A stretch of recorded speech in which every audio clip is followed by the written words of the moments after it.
I'm Randy Schrader. Let's discuss what gets me here, and then let's discuss what might get you here. In 1990, I became a distributor in this remarkable industry, network marketing. In this discussion, we'll be describing the evolution of this industry from way before I got involved up until this day. We'll also discuss what specifically it is might cause you to get involved in the industry, but my own evolution here is a part of this discussion. In February of 1990, I became a distributor in the industry, and I stayed one clear up until August of 2009. In August of 2008, I was so lucky to get involved with a company called Monavie. And the next 12 months, the next 52 weeks were the most productive, the most enjoyable, the most remarkable of a career which produced in excess of $25 million in earnings, a career that resulted in me and my family having a life experience that I could never have guessed would be possible.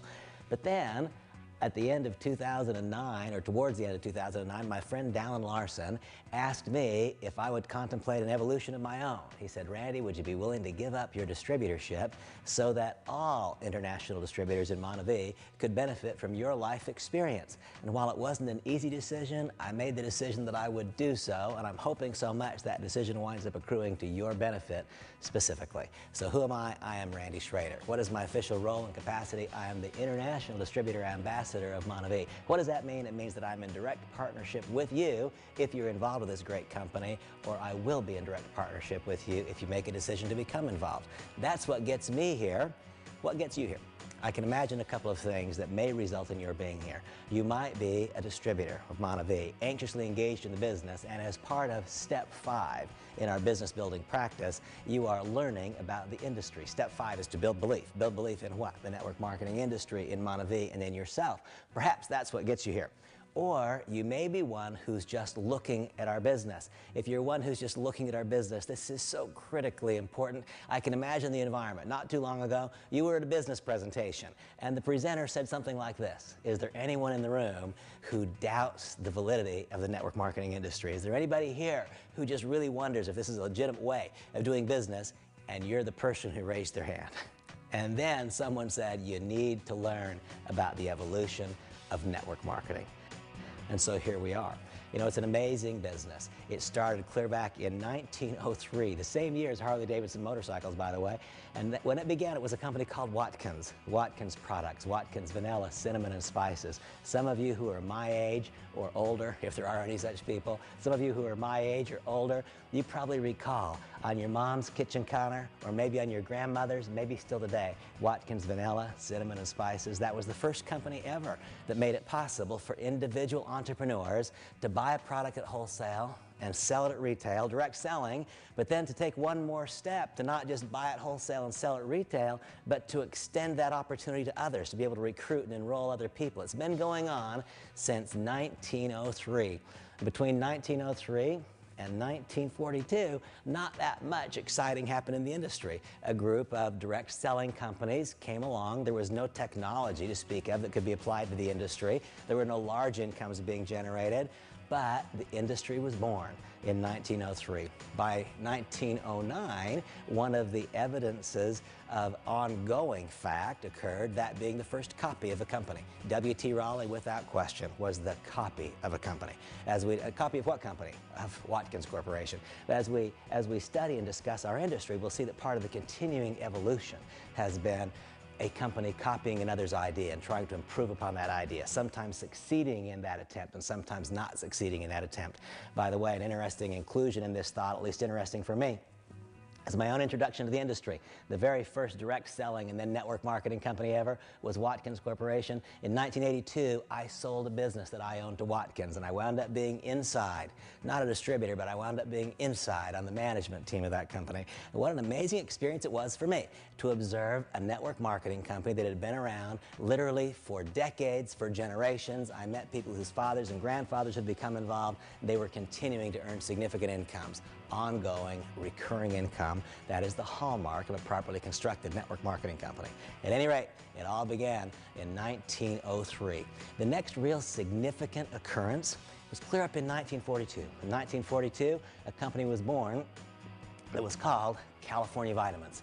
California Vitamins was significant to the continued evolution of our industry for a variety of reasons. In California Vitamins, one could not only buy products from the company and sell them to others, you could recruit other people to do so to a degree on your behalf and get paid on 2 generations of depth. It was the first multi-level marketing company. It's an interesting industry, this network marketing or multi-level marketing. It's an industry that has created wealth for so many. It's an industry, however, that has this curious feature. This industry of network marketing has an ability to provoke feelings of insecurity among even the most secure people. If I ask a doctor what he does for a living, with pride he says, I am a doctor. Why? Because it feels good to be one. Society has decided in advance what it means to be a doctor. If I meet someone who's an attorney, they tell me, I am an attorney, and they say so with pride. I'm not sure why about that one. I joke, my son's an attorney, but society's decided that that's a good thing. It means a lot to be an attorney. When a person says, I'm engaged in the network marketing industry, quite often they say so with a level of insecurity. A curious industry, an ability to provoke feelings of insecurity among even the most secure. I hope that you are one of those people who can, with me, look anyone in the eye, candidate, new organization member, family member, and say the fundamental principles which govern network marketing are superior to those which govern conventional business. I'm hoping that this evolution of network marketing helps get you started across that bridge.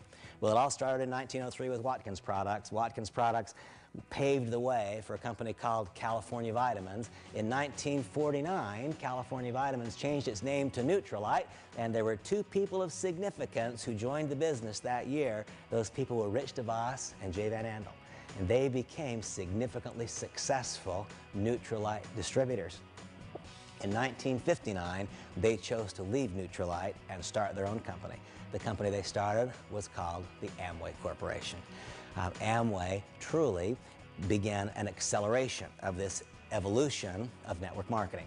Amway was the first company to pay 3 generations deep instead of just 2. Nutrilite was the first multi-level marketing company. They paid 2 generations deep. Previously it was called California Vitamins. Now comes the Amway Corporation. They paid 3 generations deep. Well, in 1959, Amway was born. And between 1959 and 1972, that company enjoyed literally unrestricted growth. By 1972, the Amway Corporation was doing $600 million in annual sales. Contemplate that, $600 million in 1972 from zero, from nothing, from a spark in the eye of Rich DeVos and Jay Van Andel in 1959. Unrestricted growth. $600 million is a lot of volume. That's a lot of business, a lot of wealth being created, a lot of money being earned for both owners and for distributors. And you know, whenever great success occurs, we can be assured that imitators will come along. Between 1972 and 1975, there was a massive proliferation of companies that entered the industry trying to mimic and mirror Amway's success. Some were legitimate, many were not, some were fraudulent. This huge proliferation of companies caused an overall industry review by the United States government in the form of the Federal Trade Commission. And Amway really bore the brunt of that investigation. They were the industry giant. They were the big one. They bore the brunt of the investigation. In 1975, the FTC actually filed a lawsuit against Amway, claimed that it was a pyramid, and tried to cause the company to cease operations. Now, there's a critically important lesson, because between 1975 and 1979, that litigation continued. And most would have argued, most I believe of the outside observers believed in 1975 when the United States government claimed that Amway was a pyramid, when that statement was made, I think most believed the company would fail, that it would go out of business. It didn't happen. In fact, the company stayed about the same size. It didn't keep growing, but it didn't drop precipitously. How in the world could that be? How could that happen? Here was proven the value of a consuming base, of a product that matters to people. All of those people, they said, wow, Mike Wallace on 60 Minutes said that it's a pyramid. I don't know if that's true or if it's false, but what I do know is that I'm enjoying the product. What I do know is that SA8 does what it's supposed to do. What I do know is the company keeps sending my check, and it arrives every month, and it clears the bank. So I'm not sure if what the government says is right or if it's wrong, but I'm just going to keep right on using the product. Here was one of the key lessons. if the whole consumption pattern, if the whole business model is based upon the consumption of a physical, tangible, consumable product that matters to people, then in the event that there's some external event which stops recruiting productivity,